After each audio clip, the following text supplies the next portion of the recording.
అధికారంలో ఉన్నంతకాలం కేసీఆర్ పదే పదే ఒక మాట చెప్పేవాళ్ళు. తిని తినక తెలంగాణ కోసం పనిచేసామని క్లెయిమ్ చేసుకునేవాళ్ళు. అసెంబ్లీలో సైతం అటుకులు బుక్కి తెలంగాణ రాష్ట్రం కోసం తామంతా కృషి చేశామంటూ చెప్పుకొచ్చేవాళ్ళు.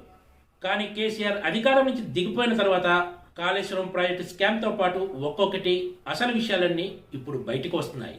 అవినీతి నిరోధక శాఖ బుధవారం నుంచి రేరా కార్యదర్శిగా ఉన్న బాలకృష్ణ ఇంట్లో జరిపిన దాడుల్లో కళ్ళు చెదిరే ఆస్తులు బయటపడ్డాయి.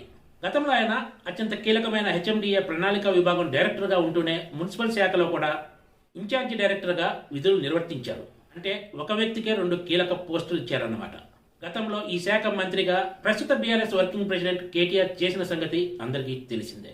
తమ శాఖలో ఏమాత్రం అవినీతి లేకుండా అత్యంత పారదర్శకంగా పరిపాలన సాగించామని కేటీఆర్ కూడా పదే పదే చెప్పుకున్నారు.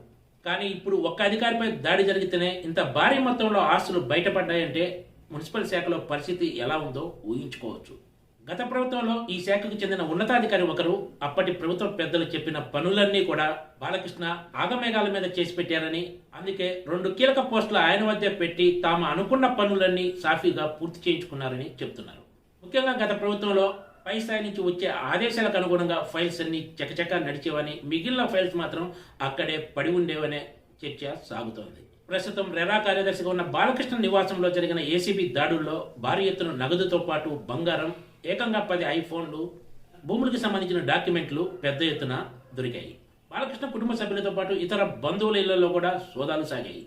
బాలకృష్ణ కుటుంబ సభ్యులు ఇతర బంధువులకు సంబంధించిన లాకర్లు ఓపెన్ చేస్తే ఈ ఆస్తుల విలువ మరింత పెరిగే అవకాశం ఉందని చెప్తున్నారు. చాలా మందిని బినామీలుగా పెట్టుకుని బాలకృష్ణ అక్రమ ఆస్తులు పోగేసినట్లు ఏసీబీ గుర్తించింది. ప్రస్తుత అంచనాల ప్రకారం బాలకృష్ణ అక్రమ ఆస్తుల విలువే దగ్గర 400 నుంచి 500 కోట్ల రూపాయల వరకు ఉండొచ్చని ఓ ప్రాథమిక అంచనా. అత్యంత పారదర్శకంగా అటుకులు బుక్కి పాలించామని చెప్పుకున్న ప్రభుత్వంలోనే ఇంత అవినీతి ఉంటుందా అని ప్రతి ఒక్కరూ అవాక్కవుతున్నారు.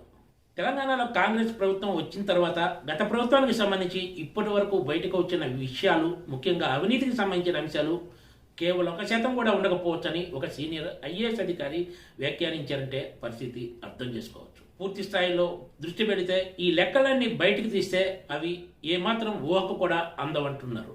మరి రేవంత్ రెడ్డి సర్కార్ రాబోయే రోజుల్లో ఈ అక్రమార్కుల విషయంలో ఎలా వ్యవహరిస్తుందో వేచి చూడాల్సిందే. Please subscribe TGTV.